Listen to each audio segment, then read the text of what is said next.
नमस्कार, स्वागत सुस्वागतम. लोकमाता राणी अहिल्याबाई यांच्या जयंतीच्या पूर्वसंध्येवर मराठी साहित्य अकादमी, मध्य प्रदेश संस्कृती परिषद भोपाळ यांच्यातर्फे आयोजित व्याख्यानात मी निवेदिका रेणुका पिंगळे उपस्थित मान्यवरांचे आणि नागरिक गणांचे हार्दिक स्वागत करते. उदय परांजपे आणि इतर कार्यकारिणी सदस्य यांच्याकडून कार्यक्रमात विशेष अतिथी म्हणून उपस्थित असलेल्या मध्य प्रदेश पर्यटन, संस्कृती आणि अध्यात्म मंत्री सुश्री उषादीदी ठाकूर आणि आजचे कार्यक्रमाचे प्रमुख वक्ते श्री प्रशांतजी पोळ यांचे हार्दिक स्वागत आणि सप्रेम नमस्कार. कार्यक्रमाचा प्रारंभ एका उत्कृष्ट बातमीने करावा अशी इच्छा आहे. महाराष्ट्राबाहेर राहणाऱ्या आपण मध्य प्रदेश वासी मराठी भाषिकांसाठी अतिशय उल्लेखनीय, अभिमानास्पद अशी ही बातमी. महाराष्ट्र साहित्य परिषद पुणे या संस्थेद्वारा या वर्षीचा डॉक्टर भीमराव कुलकर्णी कार्यकर्ता पुरस्कार मध्य प्रदेश इंदूरचे मुक्त संवादचे अध्यक्ष श्री मोहन रेडगावकर यांना जाहीर करण्यात आलेला आहे. मराठी साहित्य अकादमीतर्फे श्री मोहन रेडगावकर यांचे खूप अभिनंदन आणि शुभेच्छा. दिनांक 31 मे म्हणजे देवी अहिल्या माता यांचा जन्मदिवस, ज्यांनी पूर्ण मध्य प्रदेशातच नव्हे तर संपूर्ण भारतात आपला ठसा उमटवला आहे.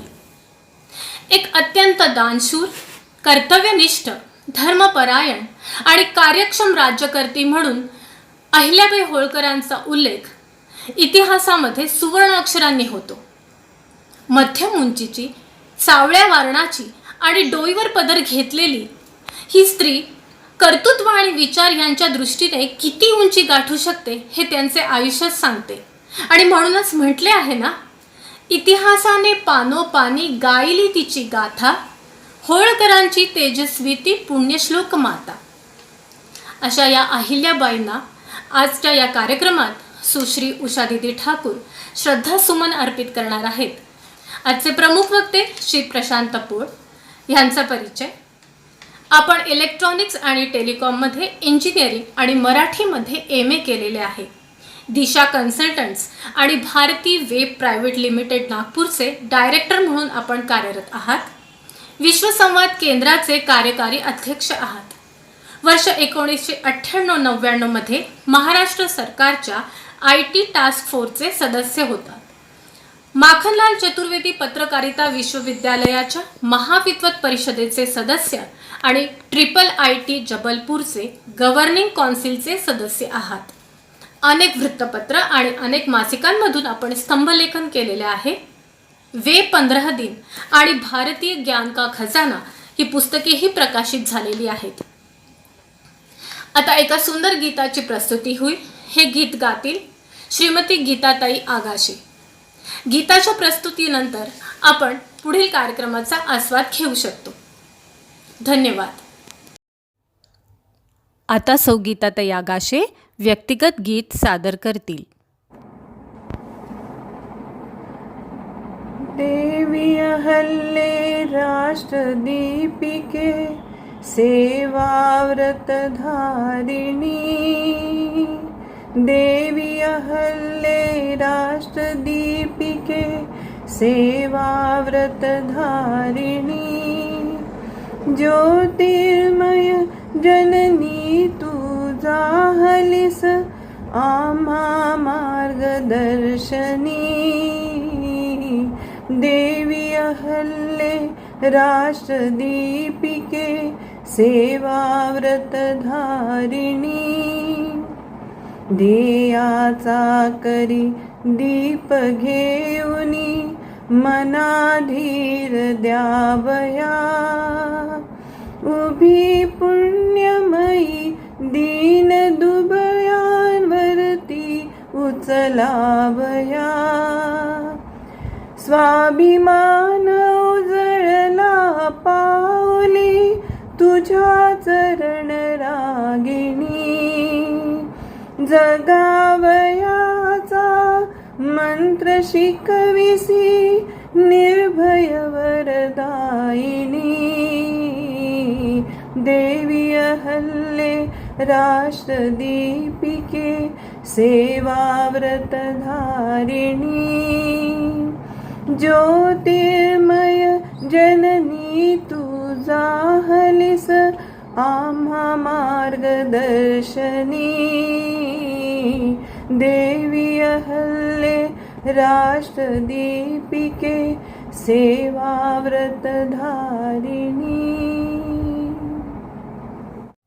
मी निवेदन करते मध्य प्रदेश शासनाच्या पर्यटन संस्कृती आणि अध्यात्म विभाग मंत्री सुश्री उषादीदी ठाकूर यांना की त्यांनी आपले मनोगत व्यक्त करावे।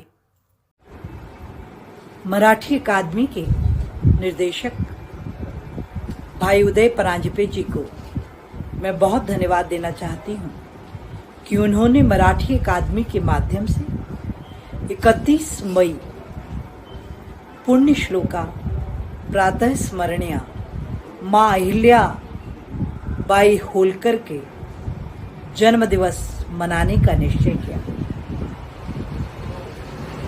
मालवा की ये महान महारानी जिनका अद्भुत व्यक्तित्व भारतीय इतिहास के स्वर्णिम पृष्ठों को सदैव गौरवान्वित करता रहेगा। विश्व की मातृशक्ति के लिए उनका जीवन चरित्र श्रेष्ठ उदाहरण है। वो आदर्श बेटी, बहू, माँ, पत्नी और प्रशासिका थी। उन्होंने अपनी प्रशासनिक क्षमता का परिचय देते हुए समाज सुधार की दिशा में सैकड़ों काम किए। उन्होंने राज्य को स्वावलंबी बनाने के लिए सिक्कों को ढालने तक का काम अपने राज्य में किया। हथियारों को बनाने का कार्य भी उनके राज्य में होता था। वे ऐसी दूरदृष्टा थी जिन्होंने गृहिणियों को आजीविका के साथ जोड़ने हेतु मुझे लगता है विश्व का पहला स्वयं सहायता समूह बनाया होगा। महेश्वर की साड़ी विश्व विख्यात है। विश्व के लोग अचंभित हैं। उन महेश्वरी साड़ियों का निर्माण यदि किसी ने शुरू करवाया तो वो माँ अहिल्या ही थी। आज के इस दौर में संपूर्ण मातृशक्ति अपना मूल्यांकन करे कि कहीं हम बाहरी दायित्व निभाते निभाते अपनी पारिवारिक पवित्र भूमिका में कहीं चूक तो नहीं जाते। माँ अहिल्या ने अपने किसी कार्य को छोड़ा नहीं। उन्होंने श्रेष्ठ शासिका होते हुए अपने आध्यात्मिक जीवन की उन्नति को भी लगातार प्रशस्त किया। हिंदुस्तान का कोई कोना ऐसा नहीं मिलेगा जहां माँ अहिल्या के द्वारा बनाए घाट, मंदिर और धर्मशालाएं ना हो। ऐसी माँ अहिल्या के चरणों में कोटि कोटि प्रणाम है। प्रार्थना है जगत पिता शिव शंभु से कि हिंदुस्तान की मिट्टी में जन्मे हर बेटे को माँ अहिल्या जैसे सद्गुणों का वो आशीर्वाद प्रदान करें। धन्यवाद। जय हिंद।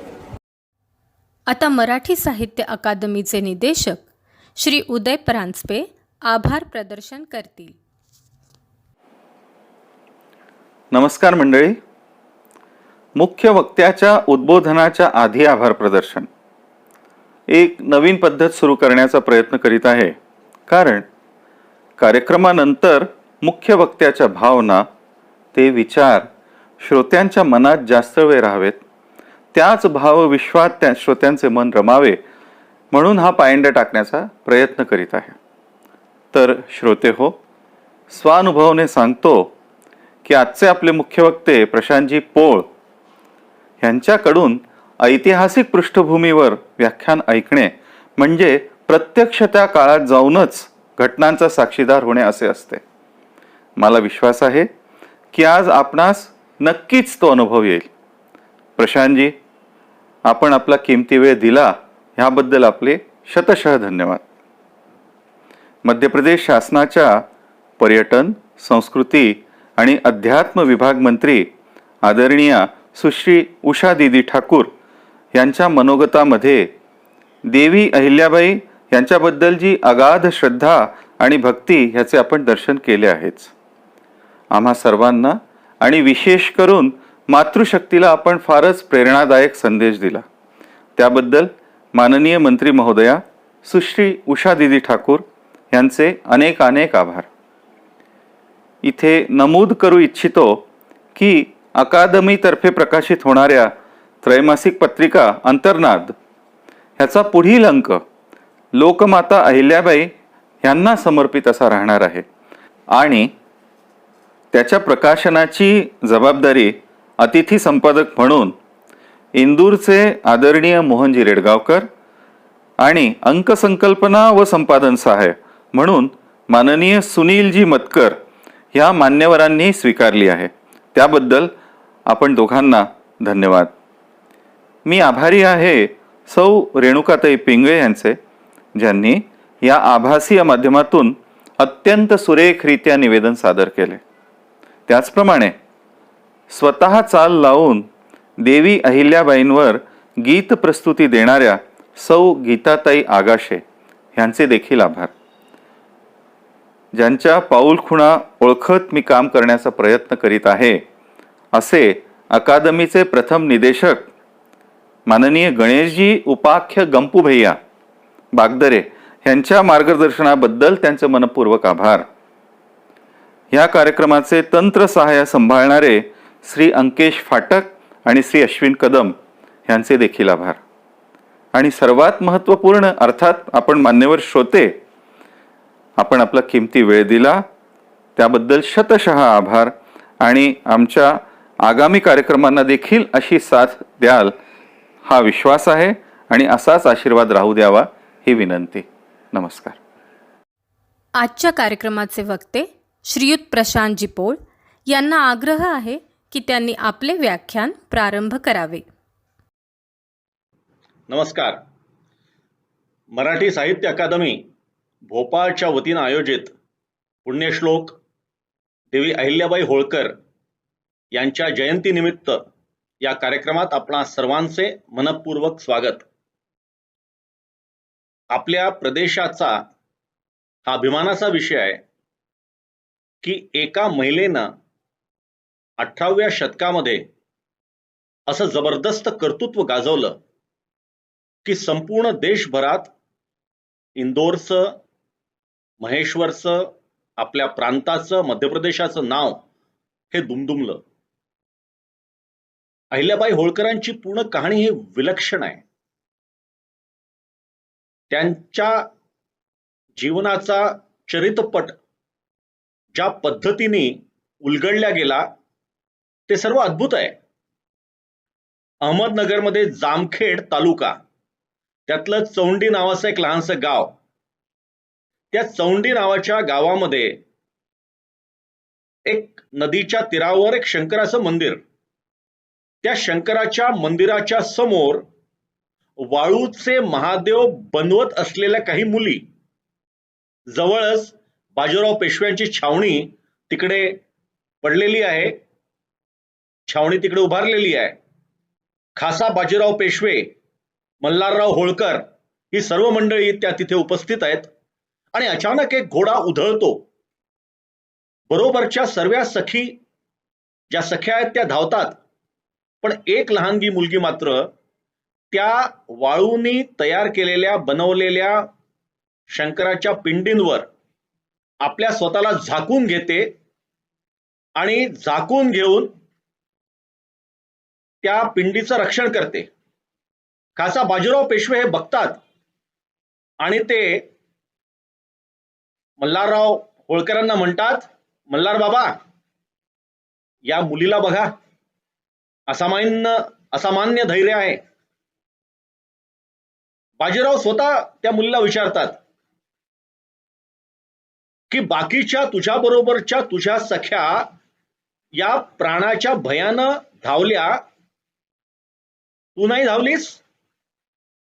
ती लहानगी मुलगी अत्यंत आत्मविश्वासानं बाजीराव पेशव्यांना सांगते, जे प्रयत्न घडवावे ते आण प्राण रक्षावे ऐसे थोरांनी सांगितले आहे.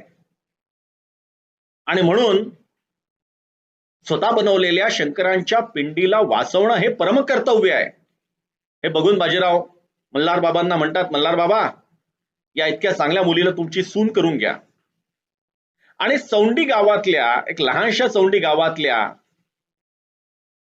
एका साध्या परिवारात जन्मलेली ही अहिल्या मल्हारराव होळकरांसारख्या एका कर्तबगार सरदाराची सून होते आणि इंदोर प्रांतात येते.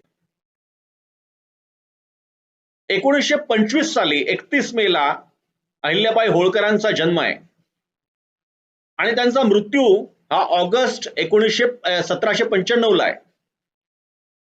1725 ते 1795 हा 70 वर्षांचा एक खूप मोठा जीवनपट आहे. आणि या जीवनपटावर अहिल्याबाईंनी काय काय नाही बघितलं, काय काय नाही सोसलं, आणि त्याहून महत्वाचं काय काय नाही घडवलं, काय काय नाही उभारलं, हे बघणं खूप खूप महत्वाचं आहे. म्हणजे त्या अजाणत्या वयात जेव्हा त्या इंदोरला आल्या तेव्हा संयोग असा होता की मल्हार बाबा हे नुकते सुभेदार झालेले होते. आणि त्याहून संयोग असा की ज्या वर्षी अहिल्याबाईंचा जन्म आहे 1725, त्याच वर्षी मल्हार बाबांना सरदारकीची वस्त्र मिळालेली आहेत बाजीराव पेशव्यांकडनं. आणि अहिल्याबाई इंदोरच्या त्यांच्या वाड्यात आल्याच्या नंतर समृद्धी येते, राज्य उन्नत होत आहे, मोठं होत आहे. आणि त्यामुळे या लहानग्या अहिल्यावर या सर्व कुटुंबाचा भरपूर लोभ आहे. आणि विशेषकर त्यांची जी सासू आहे, बाईजी म्हणतात तिला अहिल्याबाई, मल्हार बाबा आणि बाईजी या दोघांनी अहिल्याला आपल्या मुलीपेक्षाही जास्त जपलाय. आणि नुसतं जपलं नाही तर तिला फुलवलाय, वाढवलाय, मोठं केलाय, तिला राज्यकारभार शिकवलाय. ज्या खंडेरावांशी अहिल्याबाई होळकरांचं लग्न झालेलं आहे त्या खंडेरावांमध्ये कर्तृत्व फार नाही. जितकं कर्तृत्व मल्हारराव होळकरांचं आहे त्याच्या दशांश कर्तृत्व सुद्धा या खंडेरावांचं नाही. आणि त्यामुळे मल्हार बाबा होळकर या अहिल्याबाई होळकरांच्या मध्येच आपल्या राज्याचा वारस बघतायत. आणि म्हणून अनेकदा ते अहिल्याबाईंना अहिल्योबा असं म्हणतायत. त्यांच्या पत्रातही अनेक ठिकाणी अहिल्योबा असा उल्लेख आहे. मल्हारराव होळकरांचा हा प्रचंड विश्वास आहे की अहिल्याबाई होळकरच आपल्या या राज्याला अजून चांगल्या पद्धतीनं पुढे घेऊन जातील, ऊर्जितावस्थेत आणतील, समृद्ध वैभव, श्रीमंती आणि एक सामर्थ्य असं जर आपल्या या संस्थानाला, आपल्या सरदारकीला हवं असेल तर त्याकरता योग्य वारस या अहिल्याबाई होळकर आहेत. आणि म्हणून मल्हारबा होळकर हळूहळू अहिल्याबाईंवर एक एक काम आणि त्याची जबाबदारी हे टाकत जातात. विशेषतः अशा प्रकारच्या त्या राज्यांमध्ये फडणीशी ही फार महत्वाची असते. फडणीशी म्हणजे ज्याला आजच्या भाषेमध्ये क्लॅरिकल डिपार्टमेंट आपण म्हणतो. हिशोबाचा सर्व रोख ताळा नीट जमवणं, त्याप्रमाणे सर्व व्यवस्था करणं, हे पूर्ण व्यवस्थेचं काम, ऍडमिनिस्ट्रेटिव्ह वर्क आजच्या भाषेत ज्याला म्हणतो, ते पूर्ण या फडणवीसीमध्ये होतं. आणि त्या फडणीशीमध्ये मल्हारबा या अहिल्याबाईंना तरबेज करण्याचा प्रयत्न करतायत. आणि अहिल्याबाई सुद्धा आपल्या उपजत गुणांमुळे, आपल्या उपजत हुशारीतून या सर्व गोष्टी एक एक एक करून शिकून घेत आहेत. हिशोबाला इतक्या जबरदस्त ते आहेत, इतक्या चोख आहेत की त्यांच्या समोर कुठलाही हिशोबाचा लहानसाही घोटाळा होणं शक्यच नाही. आणि त्यामुळे त्या सर्व लोकांवर, त्या पूर्ण ज्याला ऍडमिनिस्ट्रेटिव्ह डिपार्टमेंट म्हणू शकतो होळकरांचं, त्या पूर्ण व्यवस्थापन विभागावर त्यांचं एक छाप आहे, त्यांचा दरारा आहे आणि एक आदरयुक्त भीती आहे. हे फार लहान वयात घडलेलं आहे. म्हणजे त्यांचा जीवनपट जर आपण बघितला तर त्यांचे म्हणजे साधारणतः ते लग्न होऊन आल्या आणि लग्न होऊन आल्याच्या नंतर त्या 15 वर्षाच्या असतानाच त्या फार आग्रह करत होत्या आपल्या सासऱ्यांना, मल्हारबाबा होळकरांना, की बाजीराव पेशव्यांना मला एकदा भेटवा. बाजीराव पेशव्यांच्या त्या लढाईच्या, युद्धाच्या कथा ऐकायला हे अहिल्याबाईंना खूप जास्त आवडत होतं. शौर्याच्या आणि साहसाच्या कथा ऐकणं हा त्यांच्या आनंदाचा विषय असायचा.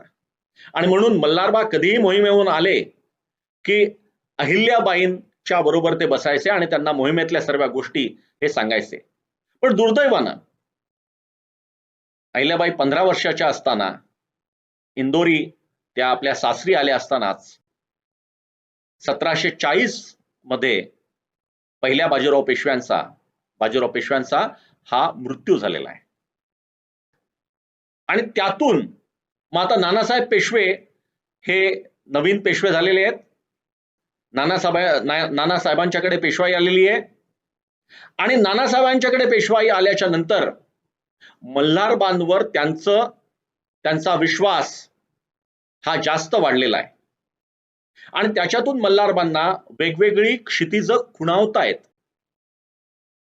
आणि सरदारकीची वस्त्र त्यांना मिळालेली आहेत. आणि त्याच वेळेला साधारणतः अहिल्याबाई 20 वर्षाच्या असताना 1745 मध्ये त्यांच्या एकमात्र मुलाचा मालेरावांचा जन्म होतो. 3 वर्षांनी त्यांची एकमात्र मुलगी मुक्ताबाई यांचा जन्म झालेला आहे. पण त्या सर्व काळामध्ये त्या पूर्ण जो कालावधी आहे त्याच्यामध्ये अहिल्याबाई फक्त व्यवस्थापन भाग, हिशोब इतकंच नाही बघत आहे, तर भारताचा भूगोल काय आहे, युद्ध कशा पद्धतीने खेळल्या जातं, लढल्या जातं. आणि म्हणून त्यांच्या असे उल्लेख आहेत इतिहासामध्ये की त्या फडणवीसीच्या त्यांचं जे कार्यालय होतं त्या फडणवीसी कार्यालयाच्या भिंतीवर एक खूप मोठा भारताचा नकाशा टांगलेला आहे. त्या काळात भारताचा बनलेला नकाशा. इंग्रज यायचे आहेत, इंग्रजांचं पूर्ण व्यवस्थापन भारतावर प्रस्थापित व्हायचं आहे, पण त्याच्या आधी सुद्धा मराठ्यांनी एक नकाशा तयार केलेला आहे. मराठ्यांची सत्ता पूर्ण देशभरात कुठे आहे ते त्यात दिसतंय.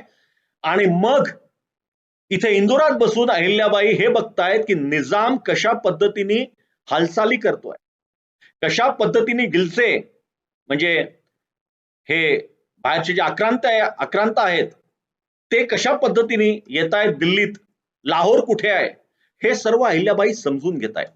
आणि समजून घेण्याचा हा प्रवास फार विलक्षण आहे. एक एक लहान लहानशी गोष्ट त्यांना जिथे समजत नाही तिथे ते आपल्या सासऱ्यांना विचारतायत आणि अशा पद्धतीने त्यांची डेव्हलपमेंट होते आहे. मात्र 1754 मध्ये कुंभेरीचा एक वेढा पडलेला आहे.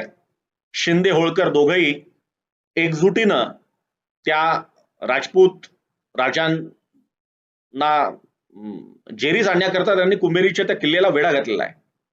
आणि त्या वेढ्याची परिस्थिती बघण्याकरता, सैन्याची एकूण परिस्थिती बघण्याकरता जेव्हा अहिल्याबाईंचे पती खंडेराव हे समोर जातात, तोफेचा एक गोळा येतो आणि त्याच्यात त्यांचा मृत्यू होतो. 1754 म्हणजे अहिल्याबाईंचं फार काही वय सुद्धा नाही आहे. आणि अशा परिस्थितीत त्यांच्या पतीचा मृत्यू झालेला आहे.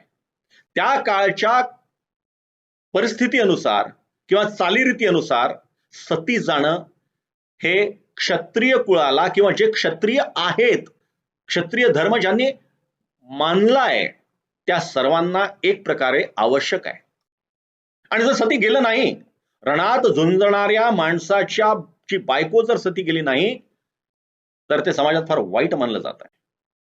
त्यामुळे खंडेरावांच्या बरोबर त्यांच्या 8 अधिकृत पत्नी आणि एक ठेवलेली नाटकशाळा अशा 9 स्त्रिया सती जात आहेत. आणि अहिल्याबाईंची सती जाण्याची ही तीव्र इच्छा आहे. त्या सती जाण्याकरता तयार आहे. सतीची वस्त्र त्यांनी घातलेली आहे. आणि त्यावेळेला मल्हारबाबा होळकर आणि त्यांच्या सासूबाई बाईजी गौतमीबाई या दोघी अक्षरशः विनवणी करतायत अहिल्याबाईंना की तुम्ही सती नका जाऊ, तुम्ही सती गेला तर या राज्याकडे कोण बघेल, दौलतीकडे कोण बघेल, प्रजेच्या रक्षणाकडे कोण बघेल? आणि त्यामुळे जेव्हा मल्हारबाबा होळकर आपले सासरे आणि सासूबाई जेव्हा आपले पाय धरतायत हे अहिल्याबाई बघतात आणि हे दोघंही पाय धरून त्यांना अक्षरशः विनवणी करतायत की तुम्ही सती नका जाऊ. आणि शेवटी त्या सर्वांचं ऐकून कठोर मनाने, उदास मनाने आणि फक्त आपल्याला प्रजेचं हित बघायचं आहे त्याच्याकरता आपल्या सासऱ्यांनी आपल्याला गळ घातली आहे. आणि कधीतरी सासऱ्यांनी एक वचन मागितलं होतं की मी इतकं तुला शिकवतोय, या गुरुच्या विद्येला कधी गुरुदक्षिणा देशील की नाही असं कधीतरी म्हणून ठेवलेलं होतं. ती गुरुदक्षिणा सासरे आता मागतायत की तू सती नको जाऊ म्हणून. आणि त्या गुरुदक्षिणेचा आदर करण्याकरता अहिल्याबाई सती जात नाहीत. आणि त्याच्यानंतर मात्र त्यांच्या आयुष्यातलं एक वेगळंच पर्व सुरू. ते पर्व आहे एक लोकमातेचं. ते पर्व आहे एका कर्मयोगिनीचं. ते पर्व आहे एका पुण्यश्लोक देवीचं, जी सफेद वस्त्रांगना आहे.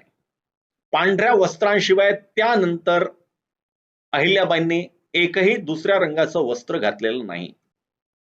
त्यांची खालची बसायची जागा सुद्धा ते रुजाम आणि बाकी सर्व गोष्टी त्या सर्व पांढऱ्या रंगाच्या आहेत. मात्र त्याचबरोबर मनाचा कणखर पण आता वाढलेला आहे.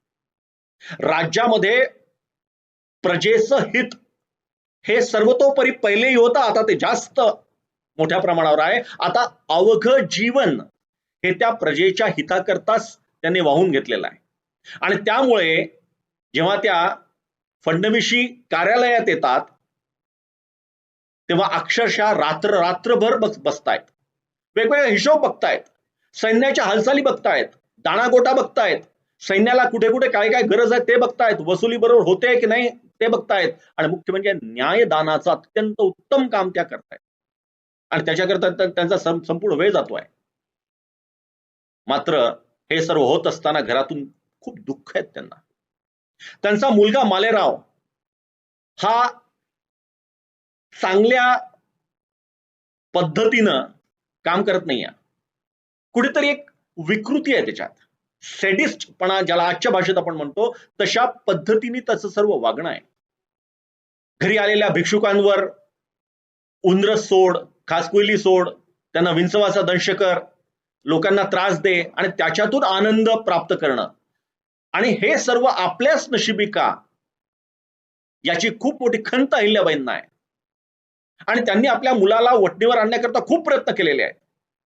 मार दिलेला आहे, हंटरनी मारलेला आहे, चाबुकांनी त्याला अक्षरशः सोलून काढलेला आहे, सर्व काही केलेलं आहे, सर्व उपचार केलेले आहेत. पण दुर्दैवानं मालेराव आपलं कर्तृत्व दाखवू शकले नाहीत. त्यामुळे त्यांच्या आशा आता केंद्रित झालेल्या आहेत मुक्ताबाई आणि मुक्ताबाईंचा जो नवरा असेल त्याच्यावर. आणि त्या काळात पूर्ण राज्यामध्ये भिल्लांचा, पेंढाऱ्यांचा हा त्रास खूप वाढलेला आहे. हे भिल्ल प्रजेला लुटतायत, प्रवासी जे वाटसरू आहेत त्यांना लुटतायत.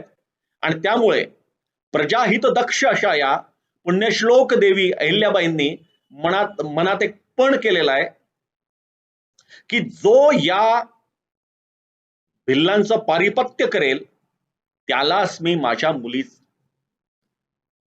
बरोबर लग्न करून देईन.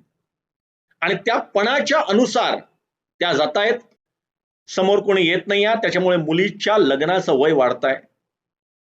खंडेरावाचं त्यांचा जो मुलगा आहे मालेराव त्याचं लग्न हे ठरलेलं आहे, लग्न झालेलं आहे. भाड कुटुंबीय त्यांना अहिल्याबाई मोकळेपणाने सांगतायत की माझा मुलगा असा असा आहे, या उपर सुद्धा तुम्हाला जर मुलगी द्यायची असेल तर तुम्ही तो तुमचा निर्णय असं समजा. आणि मालेरावांचं लग्न होतं आहे. लग्न झाल्याच्या नंतर सुद्धा त्याचे जे चाळे आहेत त्याला धरबंद राहत नाही आहे. पण या सर्व गोष्टींपासून दूर जिथे प्रजेचं हित समोर आहे तिथे अहिल्याबाईंनी कुठलीही तडजोड केलेली नाही. आणि म्हणून अहिल्याबाईंचं त्याच्यानंतरचा जो कार्यकाळ आहे त्यातलं महत्वाचं सूत्र जर आपल्याला बघायचं असेल तर ते सूत्र आहे हे गव्हर्नन्स.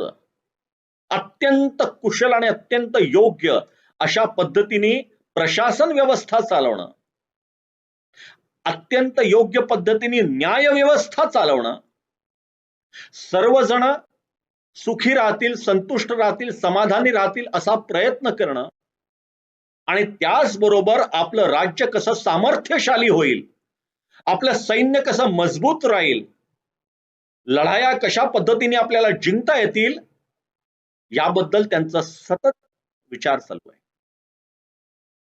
आणि जसं मी आधीच म्हटलं की हा 70 वर्षांचा जीवनपट जो अहिल्याबाईंचा आहे, त्या 70 वर्षामध्ये त्यांनी खूप काही बघितलेलं आहे.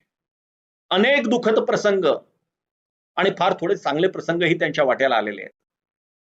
त्या सर्व कालखंडामध्ये 1760 मध्ये आणि तिकडून अब्दालीचं आक्रमण झालेलं आहे.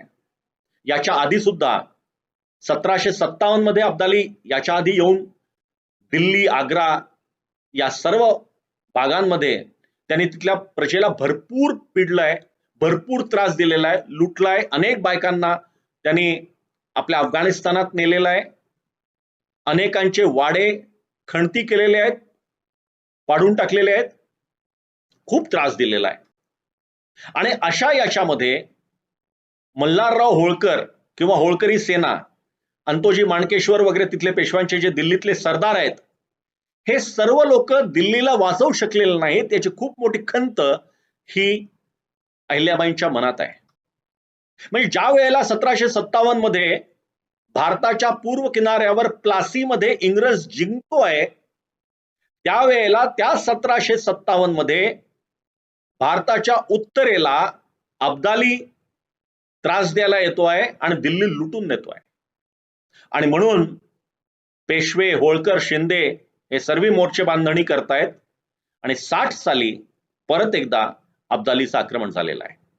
आणि त्या अब्दालीचा मुकाबला करण्याकरता खासा पेशवे, खासा सदाशिवराव भाऊ पेशवे, विश्वासराव पेशवे, जनकोजी शिंदे आणि मल्हारबाबा होळकर यासारखे लोक हे त्या अब्दालीचा मुकाबला करायला गेलेले आहेत.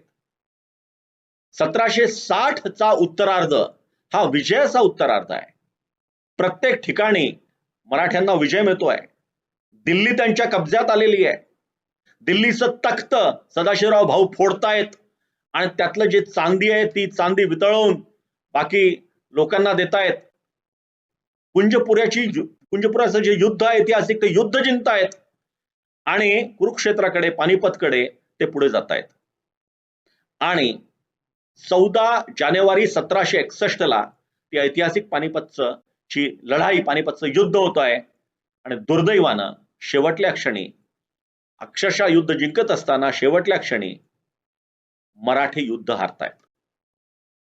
आणि युद्ध हारल्याच्या नंतर जी काही परिस्थिती आहे ती फार विकट आहे, फार वाईट आहे. मल्हारबा होळकर हे कसे तरी इंदोरला परत येत आहेत आणि अहिल्याबाई हे सर्व बघतायत. या सर्वांमुळे आपल्या प्रजेला खूप जास्त त्रास झालेला आहे. त्यांना खूप जास्त पाशविक अत्याचार त्यांच्यावर झालेले आहेत. या आक्रांतांनी, अब्दाली सारख्या आक्रांतांनी त्यांच्यावर भरपूर अत्याचार केलेले आहेत. आणि त्याला कुठेतरी कारण हे दिल्लीचा जो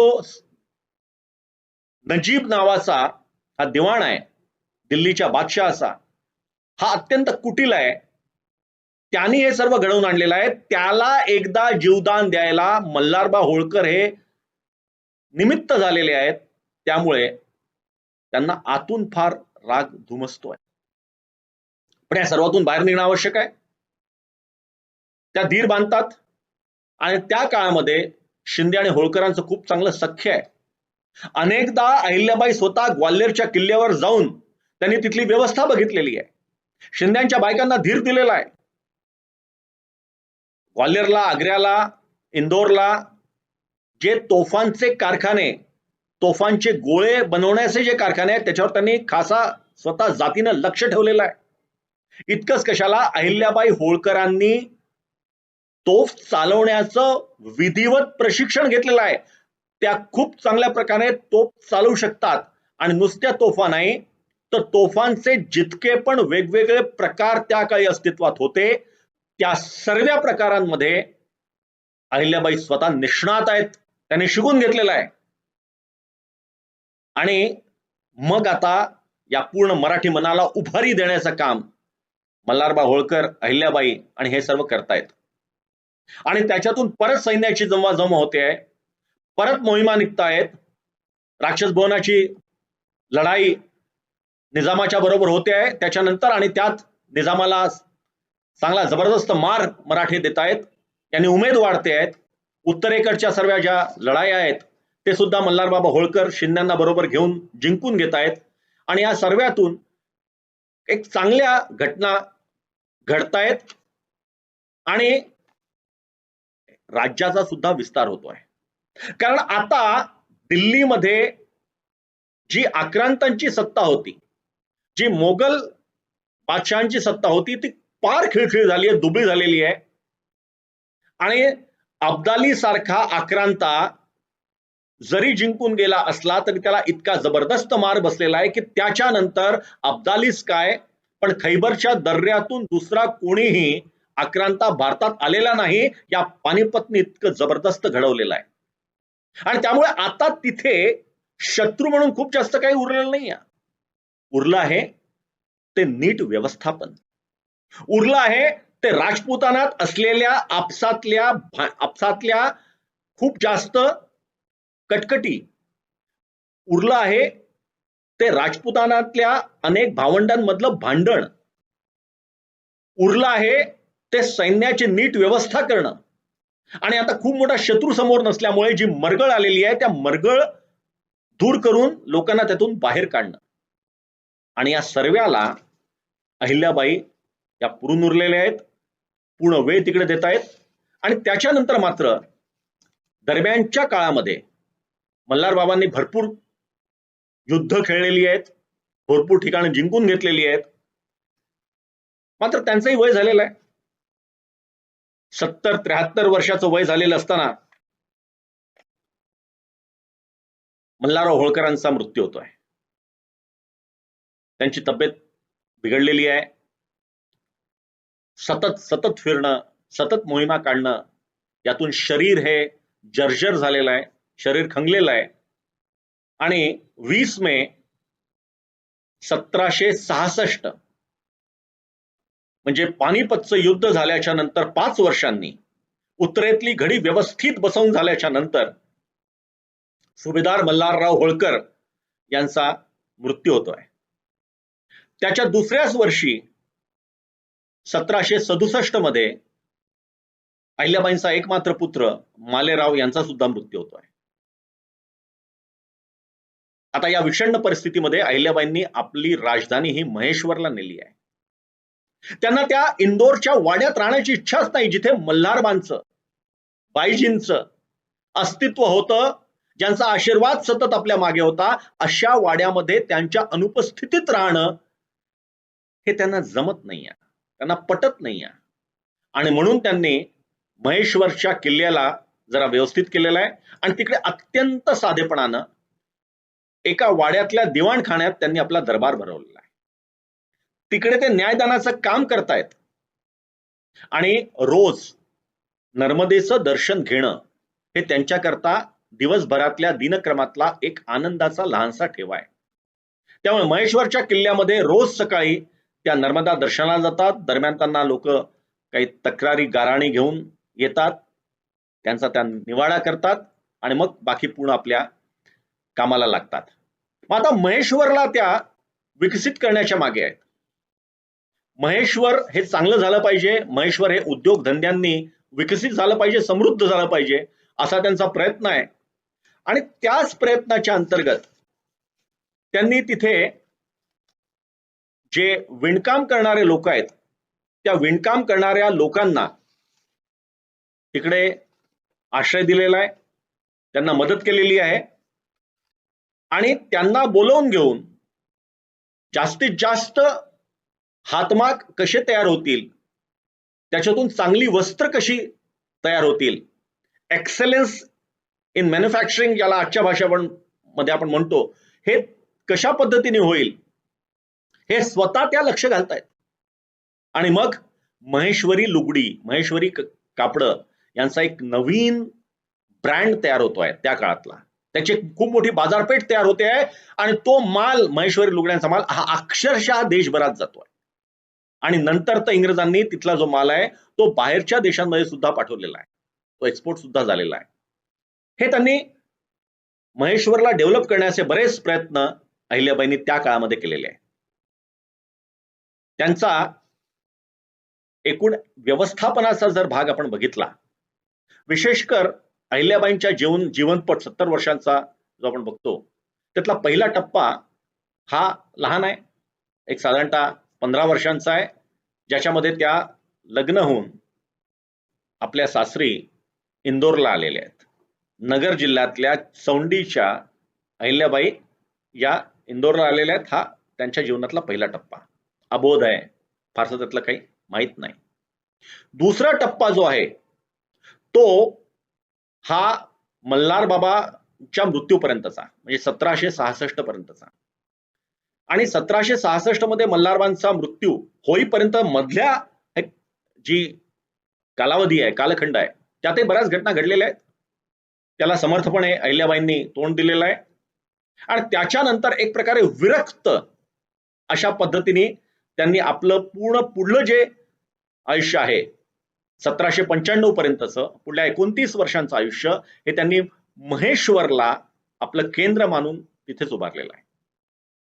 आणि या महेश्वरचं केंद्र तयार झाल्याच्या नंतर सुद्धा इकडे पेशवाईमध्ये जरा थोडा बेनभाव होतोय.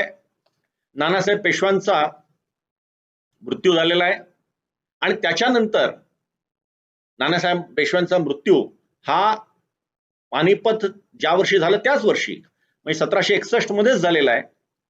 त्यापूर्वी ते पानिपतच्या युद्धामध्ये मदत करण्याकरता म्हणून ते इंदोरपर्यंत पोहोचलेले आहेत.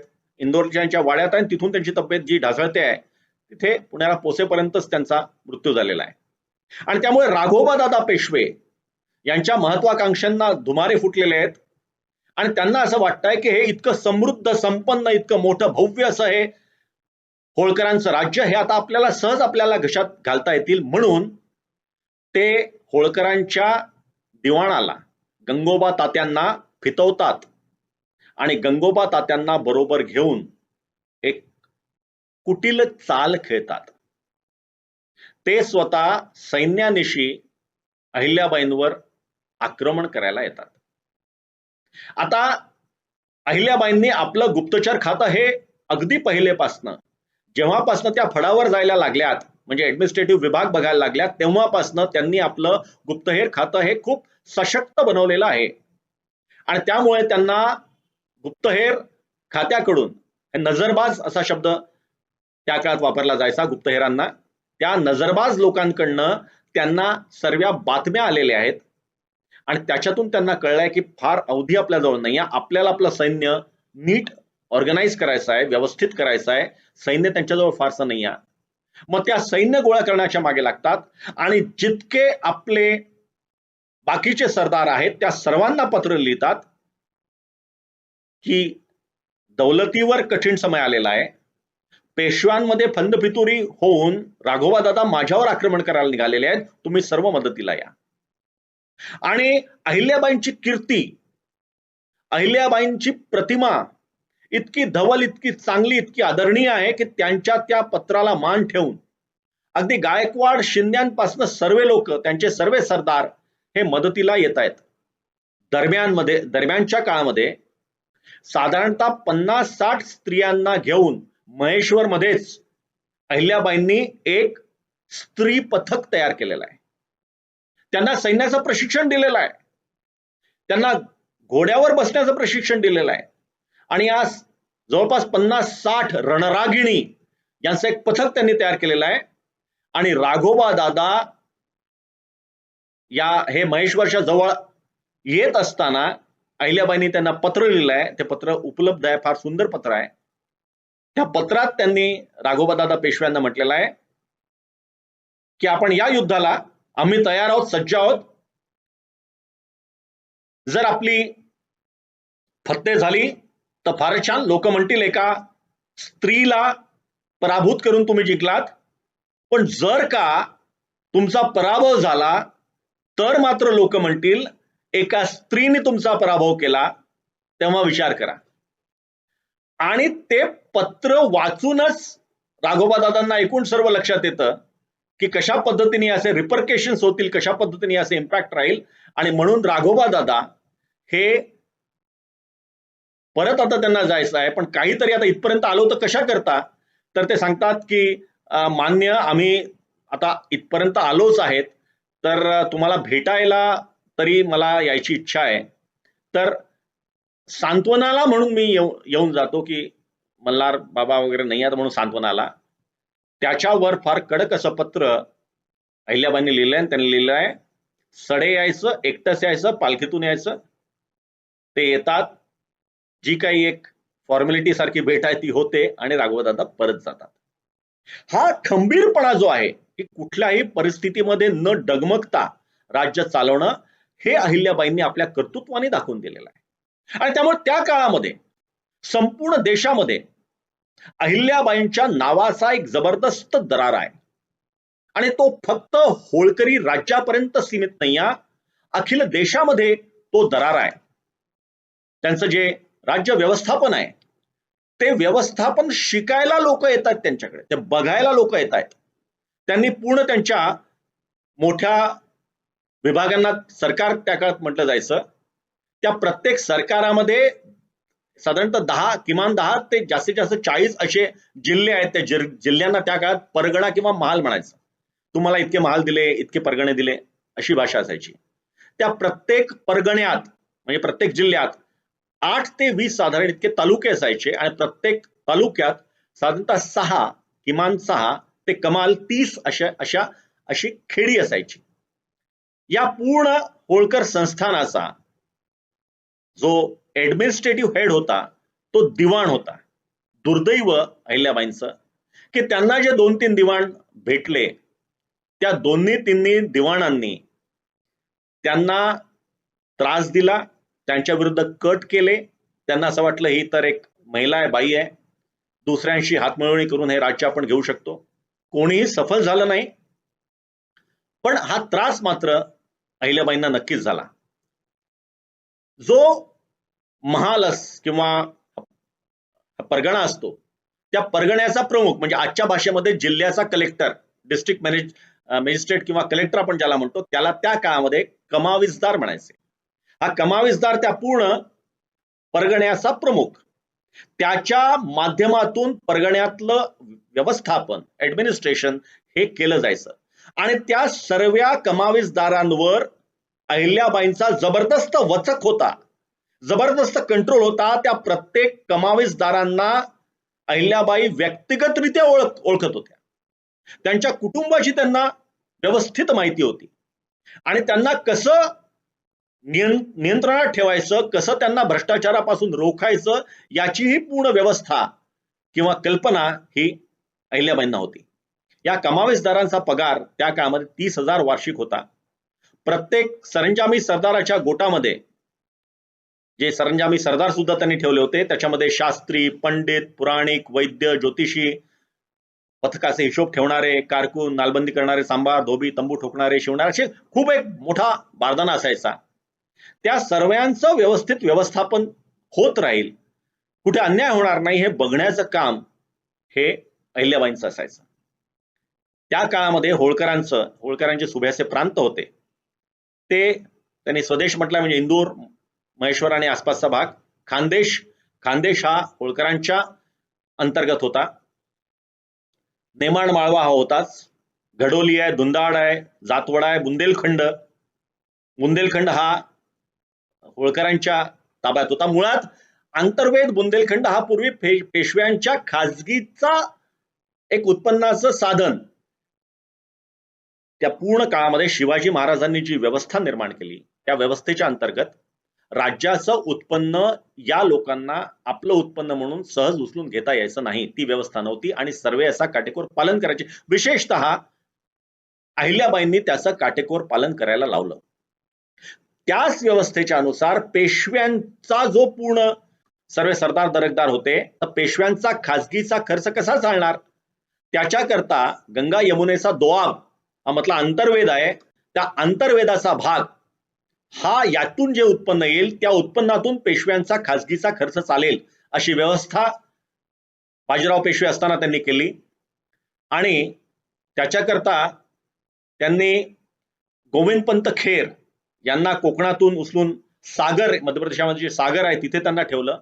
गोविंदपंत बुंदेला म्हणून ते नावाजले. पानिपत युद्धाच्या थोड्या आधीच त्या युद्धातच त्यांचा मृत्यू झाला. पण अंतर्वेद हा पूर्ण जो भाग होता तो नंतर होळकरांच्या अंतर्गत आला. तर बुंदेलखंड होता, नरवर, अंतर्वेद स्वतः, मेवाड, हे सर्व हे होळकरांच्या त्या पूर्ण सुभ्यामध्ये ते गणले जायचे आणि त्याचे सुभेदार हे होळकर.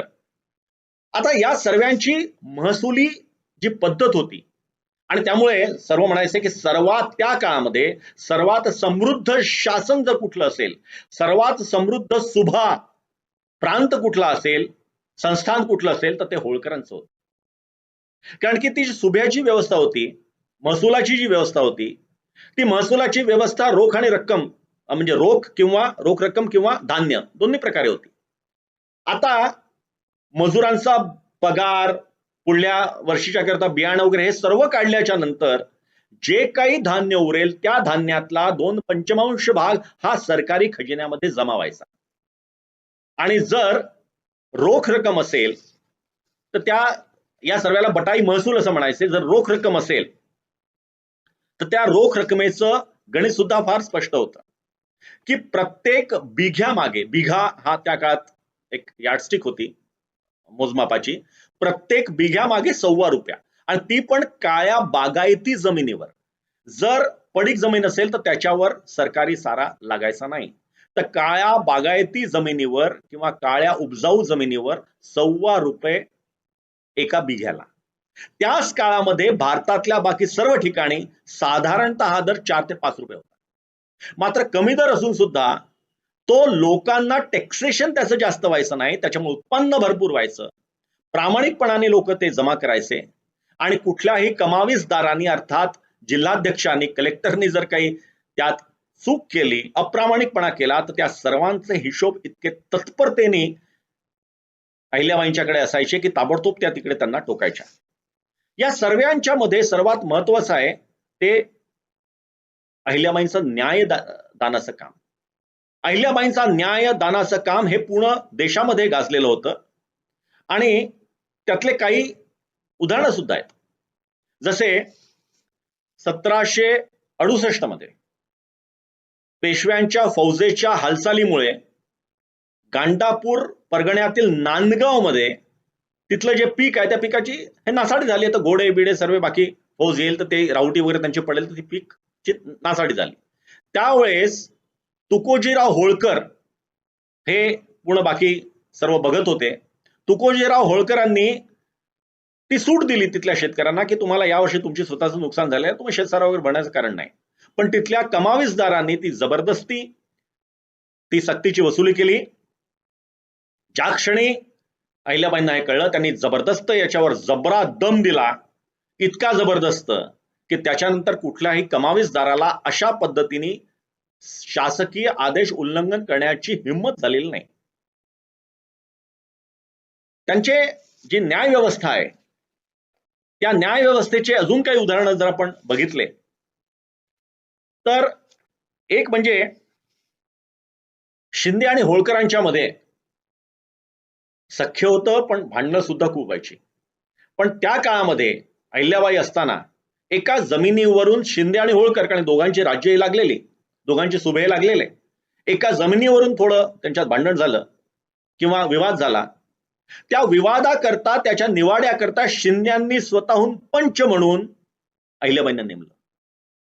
आता हे फार विपरीत आहे की एक पार्टी असलेली एखादी पार्टीज असलेली एका बाईला ते पंच म्हणून नेमतात. मात्र त्यातून अहिल्याबाईंची जी निष्पक्षता आहे ती अजून चांगल्या पद्धतीने दिसून येते. न्यायनिवाडा झाला आणि अहिल्याबाईंनी एकूण सर्व बघून हा न्याय दिला की ती जी जमीन आहे ती गोचर भूमी, जिथे गायी चरण्याकरता कुरण ती म्हणून ठेवायची, ती होळकरांची पण नाही आणि ती शिंद्यांची पण नाही. आणि गंमत म्हणजे अहिल्याबाईंनी हा निवाळा दिल्याच्या नंतर मध्य प्रदेश या प्रांताची निर्मिती होईपर्यंत, म्हणजे स्वातंत्र्य मिळाल्यानंतर सुद्धा मध्य प्रदेशाची निर्मिती होईपर्यंत ही व्यवस्था तशीच चालत राहील. ती गोचर भूमी म्हणूनच त्या तिकडे नमूद होती. अशी अनेक उदाहरणं आहेत. म्हणजे पुण्याच्या एका व्यापाराला काही समस्या आली, म्हणजे त्या नाना फडणवीस तेव्हा पुण्याचा कारभार बघत होते, तर त्या व्यापारावर अन्याय झाला. तो व्यापारी आपल्या अन्यायाची दाद मागायला अहिल्याबाईंच्याकडे आला. आता कोणी म्हणू शकत असेल की पुणे हे तर आमचं दौलतीचे प्रमुख पेशवे आहेत. त्या पेशव्यांच्या पुण्यातून न्यायाची दाद मागायला तो माणूस महेश्वरला येतोय. मात्र ते सर्व समजून घेऊन अहिल्याबाईंनी नाना फडणवीसांना एक खलिता पाठवला. त्यात व्यवस्थित त्यांनी लिहिलं की कशा पद्धतीने आपण जे केलं, व्यापाऱ्यांवर जे अन्याय केलेला आहे तो अन्याय आहे, आणि यामुळे व्यापाऱ्यांमध्ये आपली, जे व्यापारी लोक आहेत त्यांच्यामध्ये आपली पत ही घसरेल. नाना फडणवीसांनी सुद्धा ते ऐकलं आणि त्यांनी त्याप्रमाणे केलं. म्हणजे त्या काळामध्ये अहिल्याबाईंना जे लोक मानत होते ते पूर्ण देशभरातून मानत होते आणि देशभरातून त्यांच्याकरता त्या न्याय घेण्याकरता येत होते. त्या दरम्यानच्या काळामध्ये जसं सांगितलं की अनेक लोकांचे मृत्यू झाले, नंतर महादजी शिंदे सुद्धा गेले. पण या सर्व परिस्थितीमध्ये सुद्धा मनाचा खंबीरपणा हा अहिल्याबाईंनी टिकवून धरला होता.